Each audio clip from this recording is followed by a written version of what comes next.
On today's episode of the CLS Experience, we have a very exclusive treat. You might recognize him as a guest shark on one of TV's best shows, Shark Tank, but that's really just the beginning. He's a super entrepreneur and growth equity investor, the CEO of RSE Ventures, a Wall Street Journal best-selling author, and he serves as executive fellow at Harvard Business School. No big deal. He spent 15 years in senior leadership roles with NFL teams, notably as executive VP of business operations of our New York Jets and vice chairman of the Miami Dolphins. Big facts. He's also co-owner of VaynerMedia, and he's here to teach you how to burn the boats and go all in with conviction, allocating your energy to plan A. He's just a juggernaut in all facets of life and a terrific human being. Please welcome the strategic, brilliant, and influential, the boat burning and trailblazing Matt Higgins. How you doing, Matt? Oh, that was like a mic drop intro. That was. I brought my mug game too, by the way. I just want to show it to the camera. That's That was awesome. good stuff. They got me fired up. Thank you. I might believe some of that stuff now, the way you deliver it. Thank you. As I always like to say to some of our mutual friends and guests, it's your story. You wrote it. I just said it.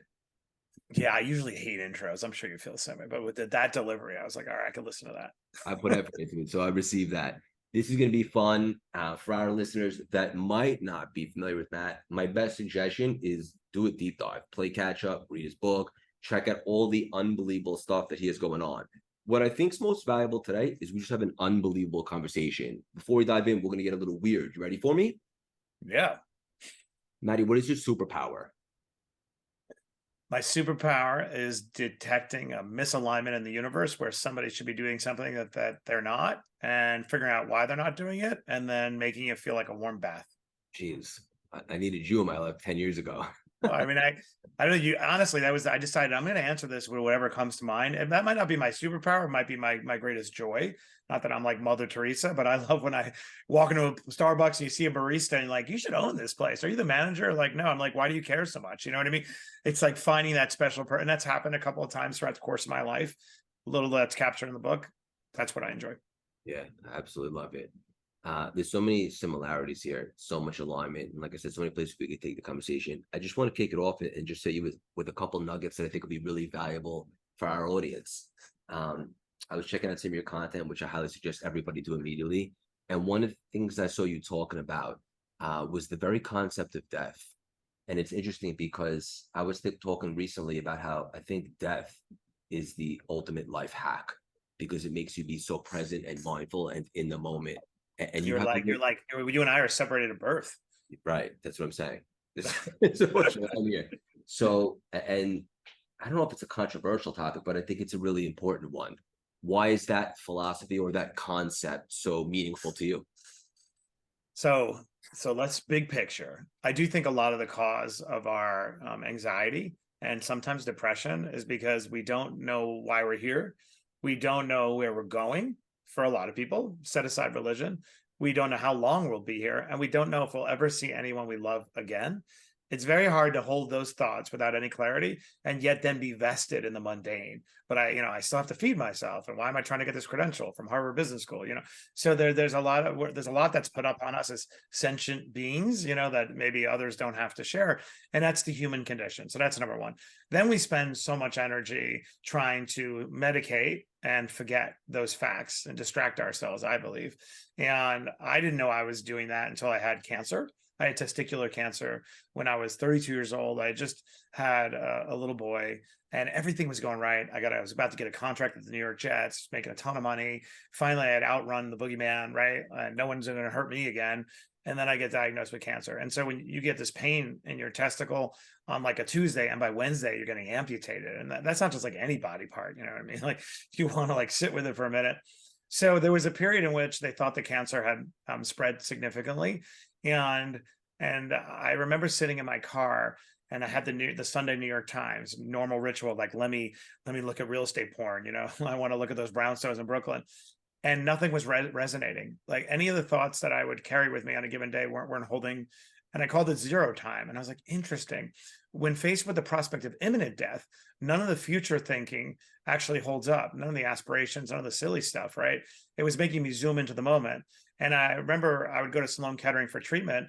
And weirdly, it was the most peaceful, happy time that I had had because only the small little things mattered. Humanity, coffee, you know what I mean?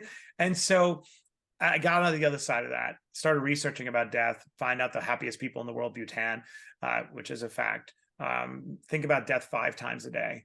And I started incorporating that practice into my life through an app called We Croak. Kids think I'm totally crazy, but 5 times a day it pops up like, Matt, you're gonna die, in a more lyrical way, like with poetry, but in different ways. And so what you find is the very thing that most of us have been avoiding and trying to distract ourselves from is the very thing that gives you the one gift we are all guaranteed, which is the present. And so I constantly try to return to thinking about death throughout the course of the day to make me zoom into the moment. So good, so powerful. And oftentimes, like if I ever find myself in a rut, and we're both human, right? And the audience like, oh, you find yourself in a rut, Craig? Yes, of course I do. Oh my Often, God. I mean, I several times a day I'm right. fighting. Yeah, same. And so something tangible that I do right away is like, okay, forget about an hour from now, forget about whatever was troubling me. How can I make this activity as magical as it can possibly be? And a lot of people talk about win the day. All I want to do is just win this conversation right now, just build rapport, connect, have an unbelievable conversation for the listeners, and so we can hopefully build a friendship. And then when I start to do that over the course of the day, and each activity is stacking and they're all magical, all of a sudden you start to get momentum, and then you forget about whatever was troubling you, and you're just so in the moment. And ironically, based upon my experience, the mindfulness is that portal to expansion. It really is. And that's why meditation to me is the greatest gift you can give yourself that I frequently deny myself. And I'm always toggling between like, I know it'll set me free and it'll zoom me into the moment, give me joy. Is it an act of lack of self-love, self-esteem that I don't set aside the 20 minutes? Like, what is it? Lack of boundaries? I'm just constantly going through that battle, but I experience the same thing that you're talking. I love the idea of the nomenclature of win the moment, because it really isn't about winning the day. It's really about you and I winning the moment. My mug, my coffee, talking to you. You're such a nice human being. Never met you. Interesting view in the back. Rainy, shitty day. You just got a Wall Street Journal bestseller. Like, life is good. We may be dead. I mean, this may be our last conversation. Let's make it good. Yeah. It's like, but it's hard for people to come to terms with that. Most people, when I talk about this death topic, they get like an anxiety response. Like, I don't want to go anywhere near there. Yeah. And I encourage people to be a little bit more open-minded. And it's like, it's that paradigm shift on the word scarcity. Most people think that scarcity is the opposite of abundance. But just like you just said, like this might be the last time we're blessed to cross paths. Let's give this everything we got. And it's just treating each experience or activities. You don't know when you might have this opportunity again. Well, what's fascinating about life is like we know what the numerator is because we're able to contemplate it. We could actually add up the total number of days and minutes we've been alive, but we don't know what the denominator is. And that is a lot of the source of our angst and grief. It's why I love Buddhism. I don't know where you are, religiously. I was raised a Catholic. I've met the Pope. I've had amazing. I always say I'm a free agent. Like I prayed at the Wailing Wall. I love the Catholic Church because their supply That's lines awesome. are very deep in some of these places, but Buddhism is the thing that kind of resonates with me because there is no deity, right? It's just really, and you become a Buddhist just by declaring yourself. You and I can wake up this moment, but I'm still, my journey is still, despite what's in my book, and I always say I asterisk the shit out of my book, Burn the Boats, because even though I have wisdom and even though I've been a witness, doesn't mean I can implement it. And so I'm constantly trying to implement. My book is my little accountability partner. Where I'm like, oh damn, Matt, full of shit today. So the thing, Buddhism, one book, Buddhism Plain and Simple, always makes me feel incredibly peaceful. This is actually what I love talking about right now. I grew up Jewish, but I'm not very religious, but I've become very, very spiritual. And what matters to me, for me personally, is my relationship with God, and that strengthens every day. But I'm a bit of a spiritual shopper lately, like a free agent. Like I like to take things from different things and see what resonates and keep them. And one Yeah. thing that I've been doing a lot lately, I'm actually a student and I'm taking a Kabbalah class. I don't know if you ever Is done it? that. Have you dabbled? I have not. I do consider myself Jewish through osmosis, though. Like I'm sort of like, I don't know what it is, but I am stuck forever in the Holocaust, right? All I do, I work out, I watch movies. I'm constantly confronting the horror of subjugation and cruelty. Whenever I'm in Germany, visit the Jewish museum. Like for some reason, the cruelty of that is so shocking to me that I always want to keep it present. Yeah. And so I've always felt connected. I've been to Israel. I care very deeply, not so much from a religious doctrine, more from a human experience. Yeah, love that. So good. Um, Another thing that I saw you talking about, which I thought was really interesting, is I think a lot of high achievers, successful people can relate, whereas it's not really the outcome or the end result, it's the process. And I actually heard you say specifically, you were giving an example about how marathon runners feel a little bit melancholy after winning, or not winning, I should say, completing the marathon. And it's like you were speaking right to me because it's the training. And there's something called the post marathon blues. And I'm wondering, did you feel something similar after you hit your bestseller list and so forth? Because there's so much that goes into that launch and spreading the message. Oh, that's such a great question. Fortunately, I think I'm recovered. I will, let me put this in the right language. No one thing is the thing. At different points of our life, we believe if I just get Crane's 40 under 40, if I just get the promotion, the credential, we invest all this authority into a credential or a milestone. And then when it happens, we are left feeling empty. All victories are hollow. And so having gone through that enough, I've kind of been to the mountaintop, right, and realized there's not much to see. I don't have that anymore. I'm very mercenary. I wanted the Wall Street Journal bestseller, accolade, not because I have respect for it. If I'm being honest, it's because it helps with conversion. And my goal is to get the book in more people's hands. And I A/B tested ads before I got it after, and it was 2x. I made up an ad to see what it would do. So it sounds a little bit nihilistic and a little bit cynical, but it's not. I just realized that no one thing is the thing. But the good part is, no one thing is the thing. No one bad thing is the thing. All of us is better than the worst thing we ever did. That's not my quote.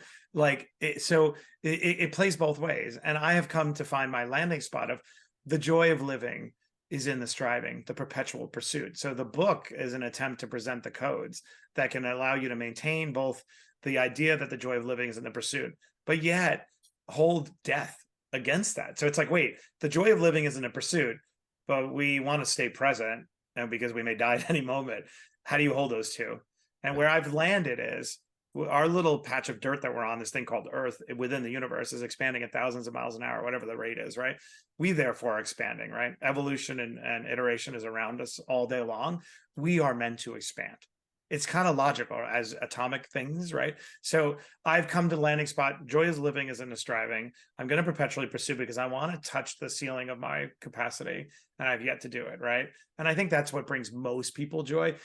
Somebody might say, Matt, that sounds like a very discontented human being, but I think it's the opposite. It would be discontent if I was searching for the top, or if I was thinking that the next thing I get, that Wall Street Journal bestseller is going to change my life. I've stopped thinking that way. Yeah, this is so good. And It's so fun. We're all the listeners like, who is this guy? What are we talking about? I have no context, but I like it this way. these For are the me, best. These are the best conversations straight off the cuff. And I often say, marry the process, divorce the outcome, because I think it's very important that you have audacious goals and absolutely have targets, but then divorce, let it go, and then just marry the process. Instead of going A to Z, that's where most people I think get dejected because it seems so far away. Today, how can I just get a first down? How can I move the chains? I believe everybody can get a first down every single day. I think that just comes down to effort. I agree. And the joy for me is taking something very attenuated at a distant point on the horizon that seems almost impossible to get to, so far-fetched. Like Harvard, teaching at Harvard Business School was my version of that, right? I've been harboring that dream for decades. This Really? is somebody who grew up with a GED and went to Queens College 7 years a night, right? Went to Fordham Law. Like, I scraped and clawed my ways with dirt under my nails to just fucking survive. That has been on but that distant point on the horizon, I was like, I'll get there. I'll get there. And I gave a speech at my college, commencement speech, years later, got an honorary PhD. And the speech was called Tacking, because I kind of look at the human experience and my experience as, I'm not a sailor, I grew up poor. So God, I never went near a sailboat, but I love this idea of tacking. If a boat wants to sort of head in the direction of the wind, right? The only way it could do it is to tack left and right. And if you're on the boat and you don't have perspective, you believe the boat is making no progress. You're like, we're going nowhere. But if you're whoever sits on top of the universe, God, whatever, looking down, you would see the boat was making incremental progress. And so I think that is generally the human condition. That's what we're built to want to do, to Yeah. tack. This is unbelievable. And this is straight up, this is getting real deep. This is straight off the cuff. What do you think is the purpose of the human experience? Tough. I think about that a lot. I do think it's to perpetuate.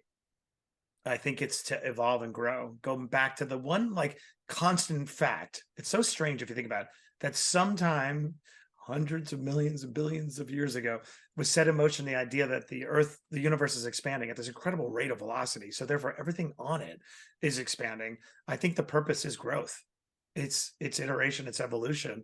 And then I think where empathy comes, I was talking to my son about this. Well, what's the purpose of empathy if the human experience is lived in isolation? Because I don't know what blue is. I don't know what your blue is. I only know my version of blue. And I think empathy is an expression of something that takes place at the atomic level, that we all come from the same original mass and we can feel it cosmically. But I haven't discerned much more of a point than that. I've decided that perhaps life has no overarching meaning. We bring the meaning to life. Like, you get to decide what's this going to be about, rather than searching constantly for what's the answer. Beautifully said.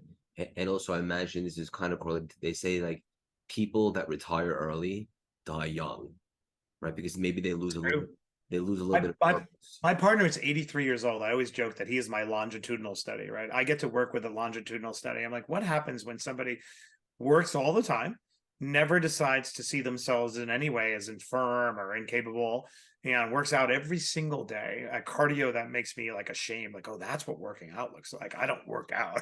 You know what I mean? Like, I work through, he works out. And he's great. So I have seen what happens when you do that, and I've seen the opposite, what happens when you take yourself out of the game, and then you just dwindle, render yourself obsolete. So, Matt, how young are you, if you don't mind me asking? 48. 48 years young, just get warmed up. Yeah, I'm on the clock, but it's okay. I'm glad. I like the fact that We're all on the clock. We're on the clock, and I like the fact that, again, actuarially, I could put a number to it now, right? And I'm like, I don't have that much more time, but I like that. I like that because it makes your decisions much more intentional. It makes it a little bit easier for you to say no to things, say yes to things. Like, it forces discipline. I like being on the clock, to be honest, and I like this age, and I work out all the time, feel better than I have felt in a long time. So yeah. I'm good. A lot of our mutual friends have told me, and I'm wondering if you agree. I know you've had a lot of success for years, but a lot of them have said to me that they didn't actually really put it all together or hit their stride until their mid to late 40s. I do feel like I'm owning it much more. Like, if you look at what I'm doing with the book, like, I knew deep down the thing that would really motivate me would be to tie up all my success and my origin story, so we get into my crazy origin story, and then try to present that in a package that would inspire somebody to cross the divide and believe again. Somebody who would believe, wait, I grew up in poverty. I was abused or in a toxic environment. I made a mistake. You know what I mean? I've got some dirt on me, and believe, because of the way I presented the information, that they can too. Like, it was always in me, not in a messianic kind of way. It just felt like it was the thing that resonated the most in terms of what I respect, right? I witnessed powerlessness when I was very young, and I know what would happen if somebody had intervened in my life when I was 16, in my mother's life. So ameliorating suffering is the highest and best use of our money, energy, and time. If I could do it at scale, which is what this book does, right? These one-to-one conversations I have, what could possibly be more meaningful? People have said to me, you get the cringy eye roll, like, what are you doing? Why are you still promoting it? I'm like, because it's the greatest ROI of my life. Like, if I get a DM from somebody somewhere in the world being like, Matt, I read your book and it gave me the courage and conviction to believe again and make a radical decision, like, nothing I have ever done compares to that. Shark Tank, Harvard, money, nothing has ever done than the DM I get. I'm not just saying that as rhetoric. Of course, it's a human life. So anyway, I don't know what the point of that was. Just tell you. Honestly, that was the most beautiful thing I ever heard. And it seems like our messaging and core values, and maybe even the books, there's a lot of similarities. Like, I've been getting a lot of feedback too. And the one thing that really like penetrates my soul is when somebody says, your book makes me feel like I can go for it, and that all that I ever wanted is actually attainable. But I'm saying, have you ever done anything better than hearing that in your life? Does anything matter more in this lonely human condition where people feel unsupported? You reached a human you had never met who could feel you. And I know how much engineering went into your book because you're so thoughtful and intentional. I can't wait to read it, by the way, because I could just imagine the engineering that went in. I always say I didn't write a book. I engineered an outcome. I really didn't. I engineered an outcome. Very calculated, sitting on the floor of Barnes and Nobles, staring for hours at the covers. What triggers? If you look at the back of my book, the quotes from people, right? I remember telling the editor, hey, I'm going to look at the back of the book as a conversion cycle, as bottom of the funnel. I'm going to touch different groups. I'm going to get Arnold Schwarzenegger. I'm going to get Kathy Wood. I'm going to get David Solomon, Goldman Sachs. They're like, oh, okay. I know you engineered an outcome in writing your book because I could just tell from your humanity. I have a question for you though. I I'm can't dying wait. to ask. I can't wait. The way you've reinvented yourself, which doesn't even sound like reinvented. To me, it sounds like arrived at yourself. Just getting to the end. Wow. I really Wow. do. I don't feel Hold like on you're. a second. Yeah. That just hit me. And also I'm starting right now because we have a TED talk next month. And I was literally going over that line this morning. Arrived at that's the most wow. This is That's the weird. perfect conversation at the perfect time. Thank you. No, I really feel that about you. And I think I now know the answer to the question I was about to ask. I've seen a lot of people channel what they're feeling or their duress and their belief that they have some of the answers to want to morph into providing leadership, providing wisdom, go into the self-help category, create content. And the vast majority never resonate, never connect. And I'm curious, you have been remarkably successful in doing it. Why you? Why doesn't it work for others?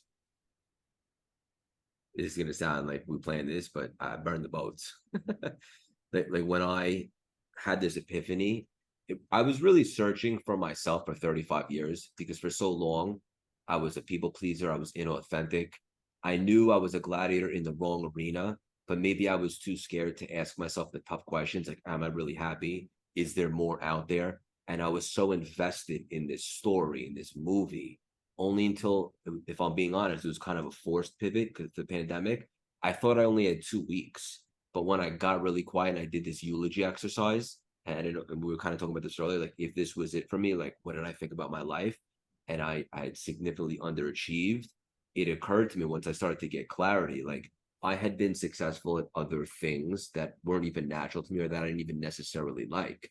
This might be a whole new arena, but I know that a lot of the characteristics and the traits that made me successful are transferable. And I have never in my life felt alignment quite like this because I'm literally obsessed with personal development. And it really isn't even about the money. At some point, I'm going to have to figure out how to turn this into a business and monetize, of course, but I'm not really worried about that.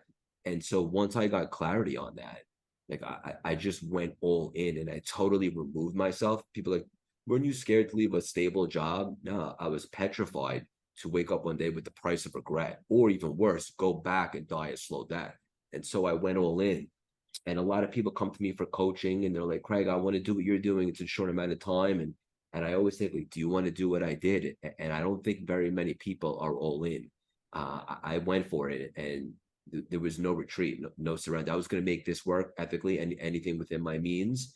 And I'd be willing to go home and sleep on my parents' couch if need be to make this work. And ironically, I made this one promise to myself. There's no guarantee, but for the first time in my life, I would really show up as the real, raw, weird, authentic me. And if I fail, at least I failed being myself. And ironically, or maybe not, once I did that, that's when the world really began to see me. That's so interesting. Yeah. I think that's right. I think that there's an active surrender to the goal that most people don't ever cross, and I never quite get there, or they want to engineer the benefit and maybe not go through the work and the pain. Not to judge, but similar for me with the book, but in terms of arriving. Actually, this is all spontaneous as I'm talking to you right The now. best types of conversations. As I'm listening to you, I'm thinking, okay, so what's different now? Why is it all kind of clicking? I think I never felt safe my entire life. I never felt safe to trust people, not in a way that they're going to take advantage of me. That like, I never felt safe to lean in. I had no stability, and I've been outrunning the boogeyman for decades. Right, a complicated home situation too, a disabled child, like driving a lot of my behavior. And I think something happened where even my objective, rational mind be like, "Come on, Matt, you've run up the score. You're on Shark Tank. You're obviously wealthy." And something enabled me to finally feel safe to care, finally allow the empathy to come pouring out and not give a shit what anybody thinks about. Why is he doing that? Why is he on all over on Instagram and TV? Is it self-aggrandizing? Is ego, whatever? And I was like, I don't care what you say anymore. And I finally blocked it out, and it became safe to care. it became safe for me to be kind of an open wound and to share the fact that I'm not quite really kind of healed, and I don't want to be, because within my pain is encased my empathy, right? So like I think arrived is the right word. And as you and I are talking, anyone out there who feels glimpses of what we're saying is true to you, oh, there's a port that I need to arrive at and I haven't allowed myself to go there, just analyze why. It's probably about something inside you that's holding you back. People don't put other people in a box. You always put yourself in a box. I've never been put in a box by anybody. Random offhanded comments don't put you in a box. You put you in a box. I put me in a box that was not allowed to care a lot and lean in. And now I feel great. Now I talk to people all day long on LinkedIn like I'm totally out of my mind, because it's like amazing. And I talk about, what are you going through, buddy? How do you feel today? Oh, that's amazing. I'm glad you read the book. I'm glad I could help you. This is so good.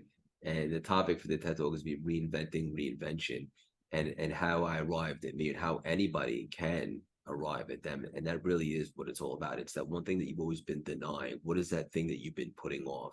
Now is that time to lean in. So can we talk about the premise of the book? I'll give you a little bit of the logic behind it. Yeah, of course. All right.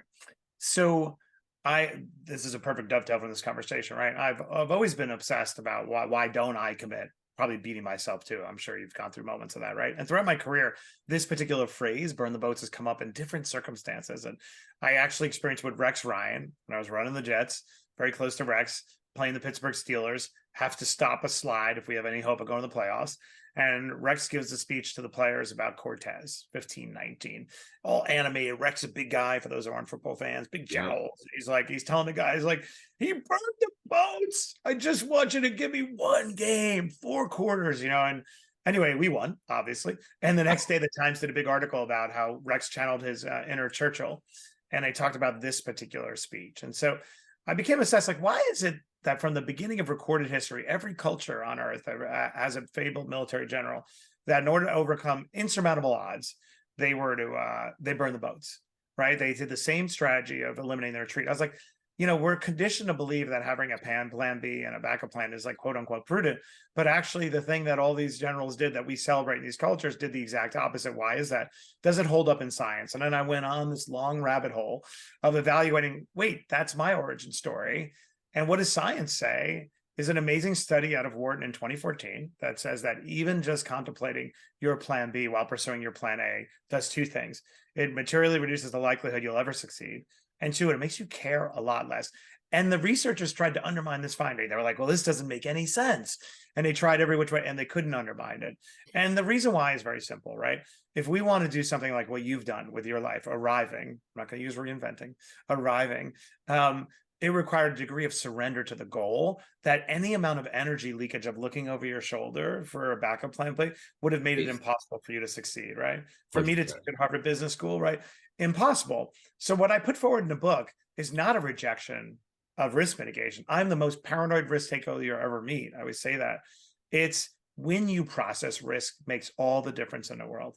And when you choose to think about your downside mitigation, I have a simple 4-step process, which I'll share, with your listeners, right? Very easy. I start with number 1. I let my inner catastrophizer lose its mind, go crazy, come up with all the far-fetched things that are going to happen to me if I write this book, if you launch your whole enterprise, right? Like I'm going to be shunned, I'm going to lose my job, be embarrassed, whatever, right? I'm going to fail. And then number 2, okay, what would I do if the inner catastrophizer is correct and all these bad things happen? What would be my plan B? What's my backup plan? Why that's so important is we have hardwired into our factory settings from the day we were living in caves, the ability to protect ourselves. We're very primitive creatures. My plan B is sitting on that wall right there. It's a law degree from Fordham University, $250,000 of wallpaper that I have never used in my life. That is a soul-crushing job I would take to take care of myself if things didn't work out. Number 3, what's the probability that my inner catastrophizer is correct? That's to challenge the absurdity of the things we conjure. And it's always very low. And then 4, what's my why? What would I not do to write this book and get those DMs? Like, I would come within an inch of my life. I did. I fucking gained weight. I killed myself. I was up for days on end. I would come within an inch of my life for that. And all of us need a why that should bring us to the brink of death. Honestly, like that should make you hurt so damn much that it could eclipse any crazy thing your inner catastrophizer comes. Now, once I do that 4-step process, here's why that matters. when I've already figured out what my backup plan is and hardwired in, when I take on incoming, or extend the boat metaphor, when I take on water, when I'm pursuing my plan A, right? When something creeps into my head, or a naysayer, or somebody in my foxhole, we all have bad relationships sometimes. Somebody's trying to throw shade, right? When that happens, I'm like, oh, asked and answered. I already went through my 4-step process. I'm fine. And that is the part that people don't do. And when they fight me on the title of the book because they think it's an irrational, bombastic, simplistic phrase, it's because they don't want to face risk at the beginning of it. They leave it unmitigated, unlitigated. And now it lingers in the back of their mind until it undermines their whole true purpose in life. This is unbelievable. And we were talking about earlier, it's kind of full circle, how one of the meanings of life is to expand. And Right. I think that on that note, the riskiest thing that we can really do is to play it safe. And It is. having that plan B keeps us, even if it's just 2% energy, that's 2% less energy that you're allocating to plan A. And why the sequence matters, and why I really want to share that, if nothing else, is because it doesn't jive with common sense when you're like, but wait, I won't be safe. I didn't say that. I said, process your risk at the beginning, get your house in order. You think I spent for years and years going to every single Jets and Dolphins game, 15 years, sharing custody with my kids for the last, 15 of those, like killing myself, waiting for my moment, right? Like sequence matters, but when you commit, you fully commit. It's an act. It's almost, if you're religious, you'll relate to this. It's an act of submission. You're submitting to the goal, to the purpose, and you don't question it anymore. It's almost a religious level of faith and commitment. It's so good. Surrender and flow, as I like to say. This is unbelievable.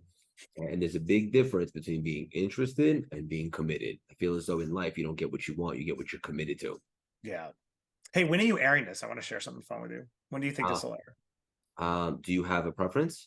No, I don't care. I just, you Okay. think it's like a couple of weeks?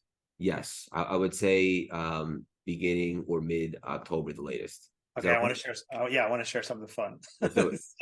All right. So, one of the things I found, and I was disappointed about, I didn't capture enough in the book, because you're always balancing, like, well, Matt, it's not a history book. I'm like, but I like to geek out, So there's a lot of culling that still pisses me off with this book, but nonetheless, in studying the origin of it, right? I think it's really important to put forth, hey, this isn't like one instance and Cortez was a homicidal maniac. This wasn't one instance.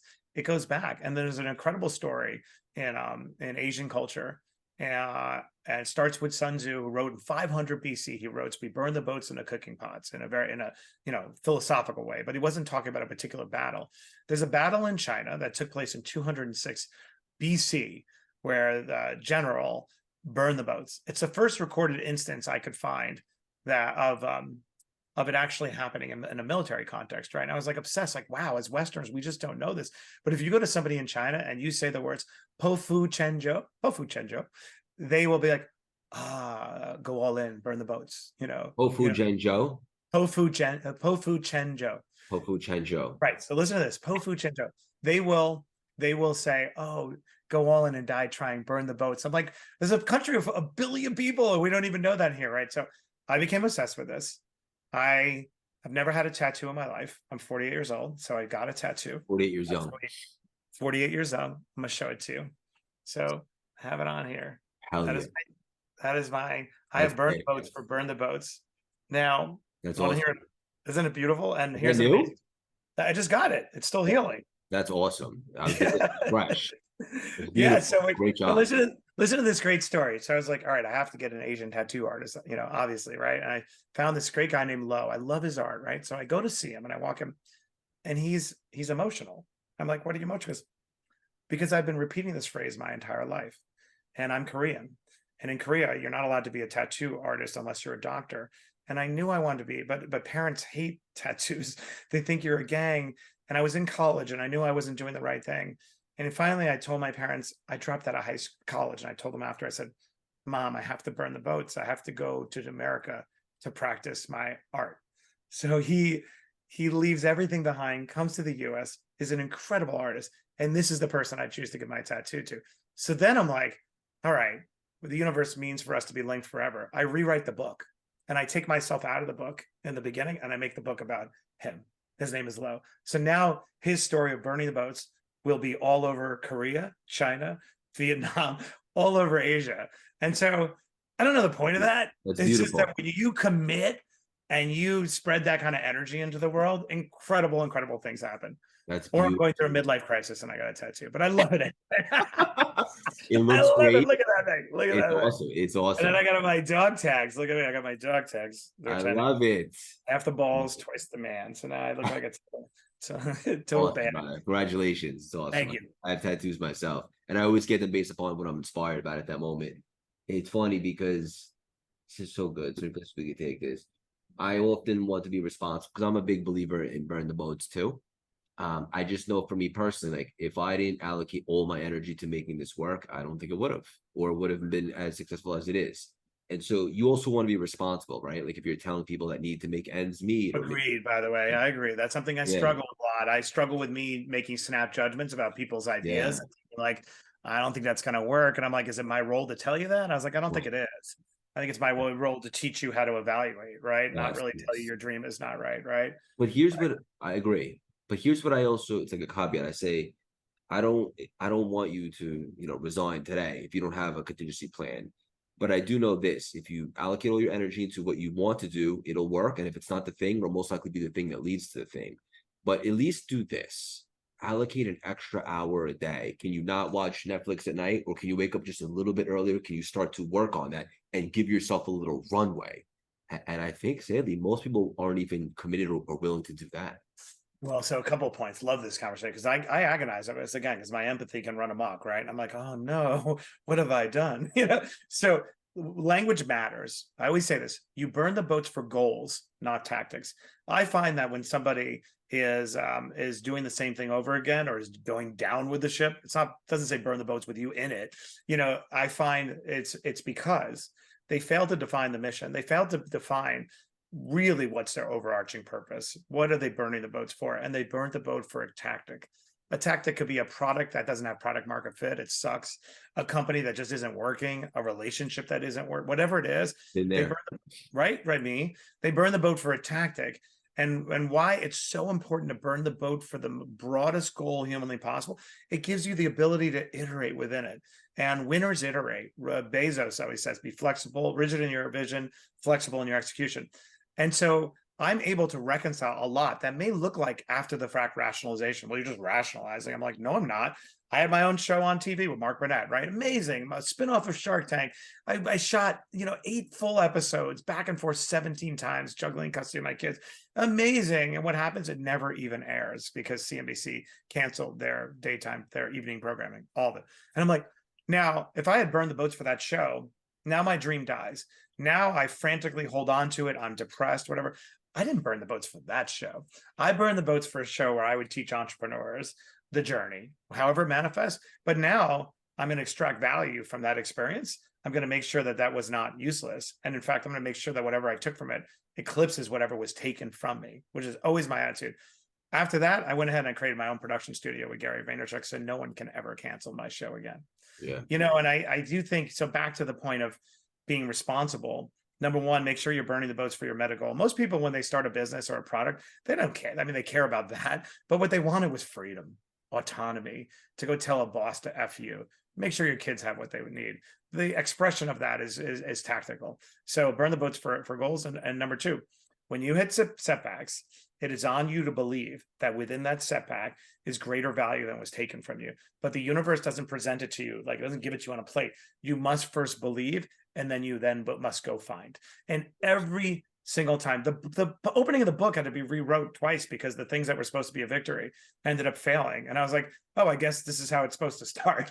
So I'll just start with my SPAC not working out and my TV show, potentially not working out. So anyway, long story short, I do think I always say burn the boats is not a guarantee that you will achieve your dream. Not burning the boats is a guarantee that you won't. Ooh. I just came up with that particular line. Unbelievable. I'm just getting going now. It's a tattoo, honestly. The tattoo is make me. It gives you life, I gives you love energy. it. It's my Gives you energy. first. They say they're like Pringles, right? Once you have one, you can't stop. I can confirm. I have a lot. Yeah. What you just said reminded me, and I know you're a fan too, because I could already tell you love all the visionaries and trailblazers, because you are one. Steve Jobs quote, where he said, "You can only connect the dots looking backwards." I love that quote. Same. So damn And true. if you have that mentality while you're going through it, right? Because you said when you have the obstacles, not if. Spoiler alert, if you take some big swings in life, there's going to be challenges and obstacles. Even if you can't figure out why this is happening for you in the moment, if you just have that mentality that you can't wait to look back and see how that protected and propelled you to something greater, then you can never really get crumbled by life's adversity, right? Right, but you got to believe that you will connect the dots in retrospect. Yeah. And it's, you know, there's another thing I'm seeing, which is interesting. It's fun as you get older. I don't know how old are you? 38 years young. 38. Okay. So I find fascinating as you get a little bit older and you have more data, you can see the compounding, good and bad. I get to witness the compounding of patterns uninterrupted and what that does over time as those compound.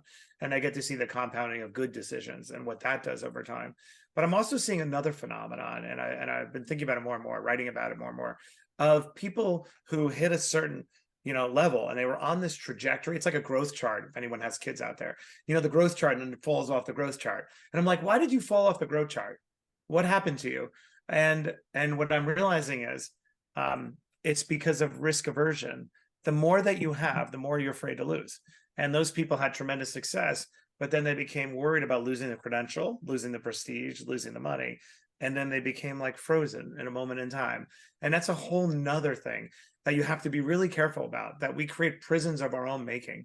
We become victims of our own success because the more we have, the more we're afraid. So I'm constantly meditating because happened to me a little bit. I'm like, I teach at Harvard Business School. I sure would hate to lose that. I'm like, no, don't think like that. I define my needs as narrowly as possible, and I'm constantly drawing distinctions between needs and wants. And this is how I do it.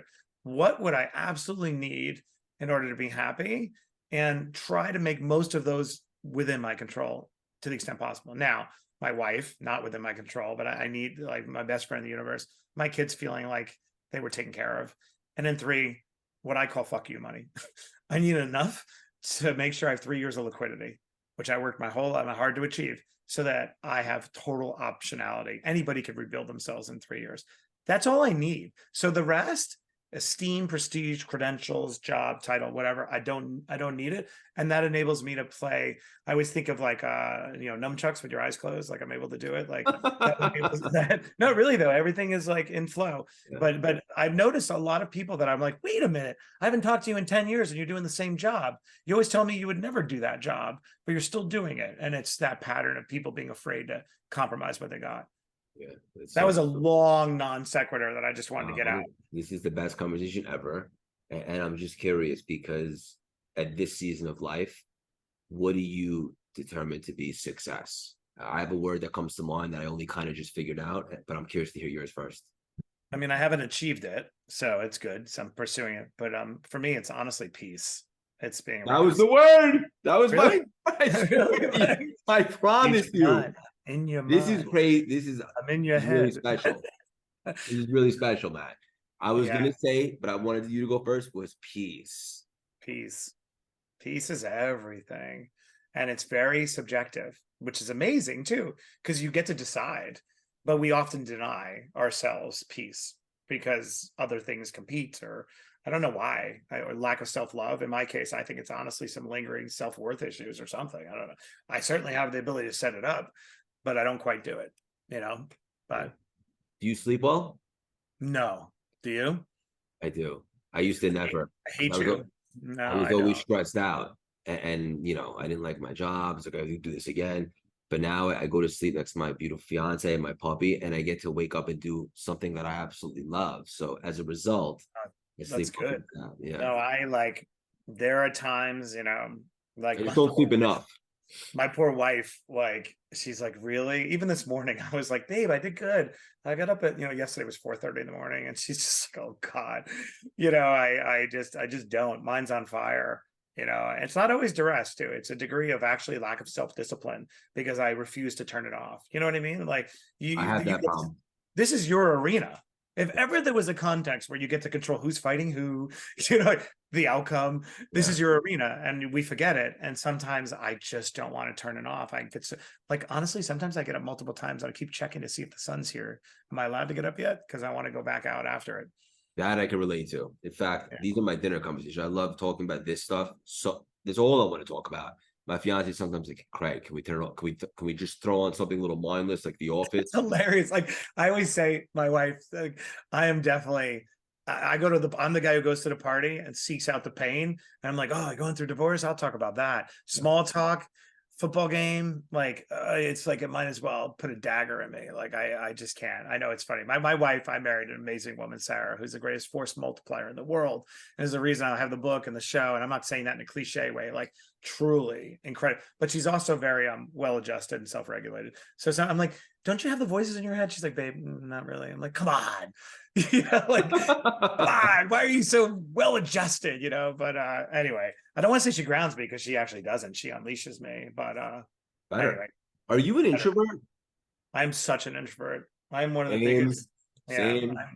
What's weird, and you could appreciate this since you're charismatic, right? People presume charisma is somehow directly Extrovert. correlated with being an extrovert. I'm not. I don't draw energy.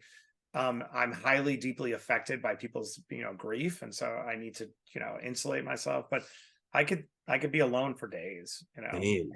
except for my In kids. fact, I replenish in solitude. Same. Like Yeah. after a big event or something like that, I require some Craig time. I don't even speak to anybody. Let me just get my battery back up. No, I hide in the bathroom. My wife is always got to make excuses. She's like, "Where'd he go?" And I'm like, she knows, like, I must be in the bathroom. I'm like, I've also, literally done that myself, hide in the bed. right. And my mind. I have these thoughts that I want to play with, and then something, and also it's how I profit. I mean, I spend a lot of time thinking about pattern recognition and tying things together. I'll have a spontaneous insight. I'm like, wait, NVIDIA, it's the infrastructure for the whole thing. I got to go all in on options. I mean, I'm just giving you I do a lot of derivatives trading Yeah. because I love it. It's a way for me to play. You know what I mean? So I have these thoughts and I need to go sit with them, but I'm definitely an introvert. Fortunately, I married my best friend. So I have a self-contained universe. So I have it all within one framework, which is very efficient, but Yeah. definitely an introvert. This is so good, brother. I can't wait to continue to connect offline and so forth. I saw you talking about how you wrote a post and I thought it was so beautiful. And basically, I think you were using Gary as an example, but you're like, am I playing my game or someone else's? Just because you could do something doesn't mean you should, right? Yeah, I love the Gary example. So Gary's my brother. For those who don't know, he's my partner in VaynerMedia. And Gary has a lot of content out there saying put out 50 pieces of content a day. And I think he's right, but not right for everyone, right? And I've noticed, I find it with myself, I don't know if you feel this way, right? Like I find myself under pressure to suddenly be like a creator. And I'm like, well, I'm not a content creator. I build companies and I run companies, and I do think there's a distinction. There's a distinction between communicating what you have to say and what you do, packaging it, connecting with people, because that's showing up in 2023, than it is trying to get enough Twitter impressions to get monetized. You know what I mean? Like, and a little bit with them with some of that advice. So it made me realize, this whole idea of whose game is you're playing is so powerful. Like I wanted to get that out there a little bit so people can assess, like, oh wait, I don't want to play that game. It's okay to decide I'm not playing it, because you got to decide which game you are playing, and you can't play every game. And so I was thinking lately, like, I don't want to be perfect at content creation. I don't want to be And that's Gary. okay. And that's okay. And also, like, I love Ed Milet is amazing. And I'm like, I'm never going to be Ed Milet. I'm never going to have a dedicated community. I'm probably never going to have a podcast. I'm probably never going to be good at developing my email database. Like, I'm not going to play that game. And it's not what intended. And damn, Ed is amazing. I think the GOAT of all time in that space, just not me. So I would say to anybody out there, be careful about the gravitational pull of other games, because they all have their own gravitational pull, because one, they want people to come in and they're excited about talking about it. So when you read Gary's post saying do 50 pieces of content a day, be like, is that who I really want to be? Do I want to live in a Truman Show? But it reminds me of like shiny object syndrome. Yeah. Right? Like you always see this news, especially with social media these days. There's so much to compare, and that's a dangerous game to play right there. Is comparison and so forth. It is, especially if you're good at a lot of things. If you're a generalist, you sound like, very good generalist. I'm a good generalist, right? I'm good at a lot of different things. I can be good if I have my mind to it, but then you got to really be intentional. And then you find yourself saying, I've gotten much better at that. Just because I can do something doesn't mean I should. Just because something is good for you might not be good for me. This happens a lot of times with business. And I feel bad. I'm like, Matt, this could be huge. And I'm like, can I be honest with you? Like, we own Magnolia Bakery. You know what I mean? Like we have big businesses. I don't mean that disrespectfully. I'm at a different point in my life now. Whereas the version of Matt 10 years ago would have gone down this journey with you. Yeah. But that Matt's gone now. He's not here anymore. A lot of people don't reappraise. This is a question. In order to keep myself like diligent about this particular issue, I came up with this question I started asking myself that was inspired from zoning. I've talked about this before, but it's so powerful, right? Which is, in zoning context, you have to always ask, what's the highest and best use of a piece of land? Because if you don't reassess, you end up having a slaughterhouse in Chelsea instead of a bachelor pad for Leonardo DiCaprio, right? Like, things evolve, but we are also evolving because we are an amalgam of our collected experience, pattern recognition, credentials. We are such an amalgam. We are the number one amalgam on earth. And so if we don't reassess, so every day I say, every week, what is the highest and best use of Matt Higgins's time, energy, and experiences and resources now? And the reason, to make a quick example of how that changes, like I went on Shark Tank. Back to my point, no one thing is the thing, right? I went into Shark Tank. They're like, once I do Shark Tank, oh wow, pension funds will give me billions of dollars, and every restaurant. I'm not that I give a shit about that, but like I did think it was like self-executing, and it was amazing to be like, nothing changed. It's not self-executing. And so if I didn't ask the question, what's the highest and best use of me now? I wouldn't have realized, wait, now that I have the Shark Tank credential, let's be mercenary about it. What does it enable me to do? It enabled me to call up Harvard Business School and form a relationship, because it's pretty cool that there's certain assumptions you make about a guy who went on Shark Tank, right? Or a woman. You would say you're the best, right? Yeah. And so I'd say to anyone out there, adopt that question into your framework, because you'll be very disappointed when you realize life doesn't steer you on its own. Your experiences and credentials and achievements don't get you to the next place. You get you to the next place by saying, what's the highest and best use of me now? It's unbelievable. A couple times use the word mercenary of it. I imagine there's some calculated, intentional. I like the word mercenary. Mercenary doesn't have to be a negative, it's like a mercenarily intentional, if that could be an adjective. So good. And we have a couple more nuggets and we'll land the plane. One thing that you talk about often is taking custody over your life. I think that's so beautiful. I think I know what you mean, but maybe not. And I think the audience will get a lot out of that too. Yeah, I mean, just for those who don't know my background, like real quick. So I took care of my mom when I was a kid, and grew up selling flowers, and from 16 to 26, desperate attempt to save her, and that's why I went from making $5 an hour to Delhi to becoming the youngest press secretary in history. I don't say that as an accolade. I say that as to tell you the distance I covered and what I had to do to get there. $375, about $5 an hour to $100,000 a year, and at that moment, I was finally able to take care of my mom, but also like be a kid. My whole childhood was interrupted. Hook up with a girl, have a friend over, like no one ever came over my house my entire life. And so there was this desire to like fix what had been broken. And then my mother died, that morning when I became press secretary. So I share that to say there's no happy endings, no guaranteed happy endings. There are happy endings, no guaranteed. But I would have these conversations with my mom long before she died.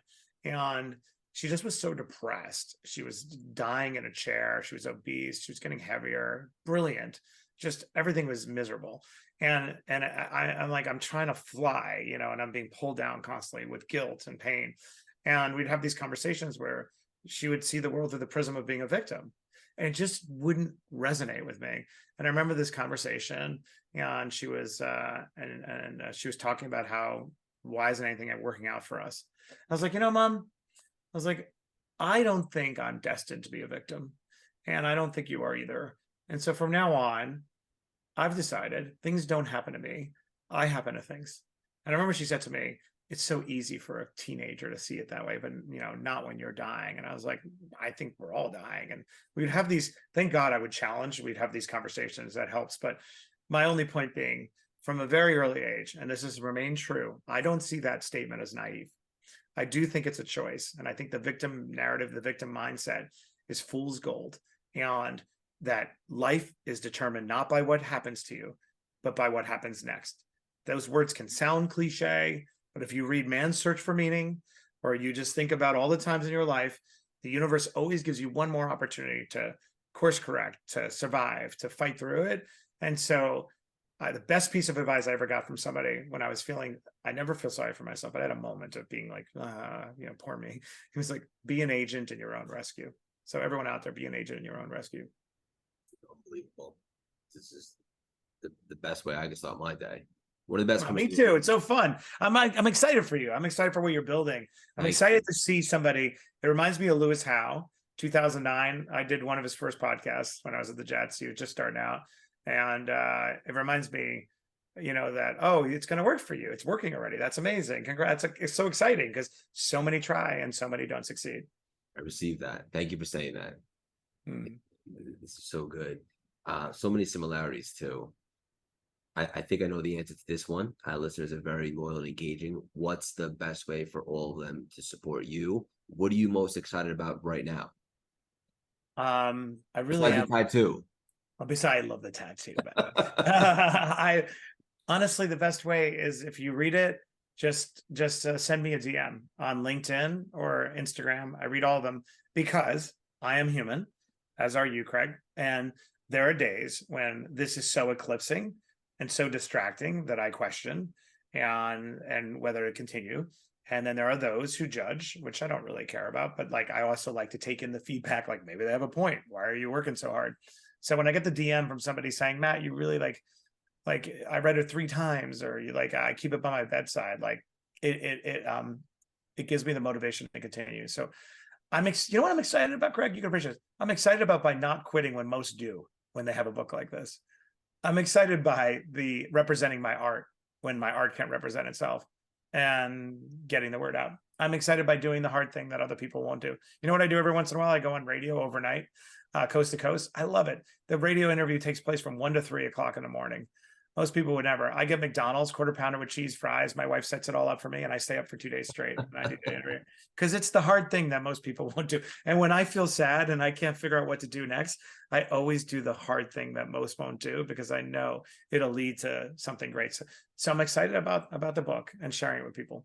Yeah, leaning into discomfort. That's where all the real magic and growth happens. For sure. Yeah. And I'm so happy for what you're doing. So happy for the audience that you built. I'm so excited to read your book. I'm so excited to buy a lot of your books. Thank you, man. And support you any way I can.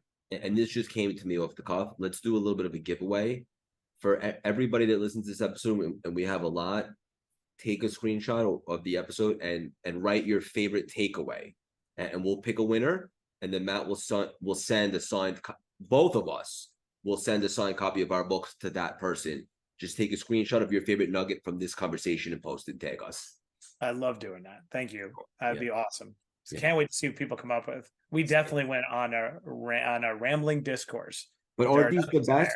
They are the best. I love it. Honestly, the formulaic stuff, like I can't stand it. I'd much rather do this. And we'll land the plane with this.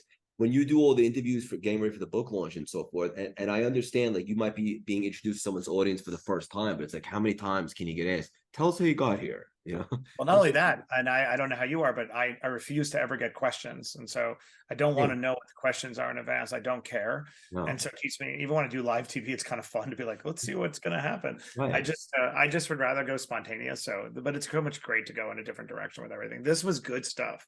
It was a great conversation. Thank you, brother. Hang up for one. I want to connect with you after. Matt, I want you to know the definition of trailblazing, execution, and bold moves. I could personally guarantee your best is yet to come. Keep on spreading your wings and leaving your mark on this world. So much love and respect for you. Thank you so much for stopping by and dropping these priceless, juicy nuggets today. Thank you.